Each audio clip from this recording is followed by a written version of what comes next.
Batangas, mga kapuso, patuloy ang search and rescue operations para sa 8 nawawalang crew ng MV Starlight Atlantic na lumubog kahapon dahil sa bagyong Nina.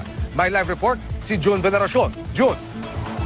Emil, baka sa mukha ng mga nagsidatingan na survivors kagabi ang tindi ng hirap na kanilang pinagdaanan.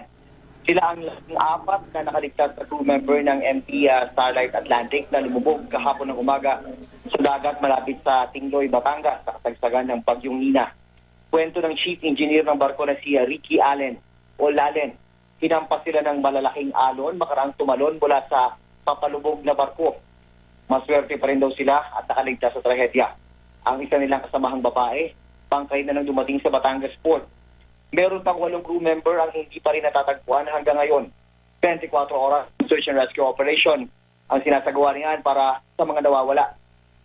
Ayon sa Philippine Coast Guard, Southern Tagalog District Commander na si Captain Julius Cesar Victor Marvin Lim, mahirap ang search and rescue operation dahil malalaki ang alon. Sa report na nakarating sa Coast Guard, nasa Batangas Bay una nakapwesto ang MV Starlight Atlantic kahapon. Walang sakay ng mga pasahero dahil bawal maglayag. Pero lumipat ito malapit sa municipality ng Tingloy dahil base sa typhoon forecast, dadaan ang bagyo sa Batangas Bay. Pero nagbago naman ang direksyon ng bagyo. Inabot ang barko sa lugar na inagtang mapagkukublihan. Pinambalos ng malalakas na alon at hangin ng barko hanggang lubog. Dagdag pa ni Captain Lim, walang pagkakamali, kundi force majeure lang daw talaga ang nangyari. Nakahanda rin ang PCG sakaling tumagas ang langis mula sa lumubog na barko. Inil?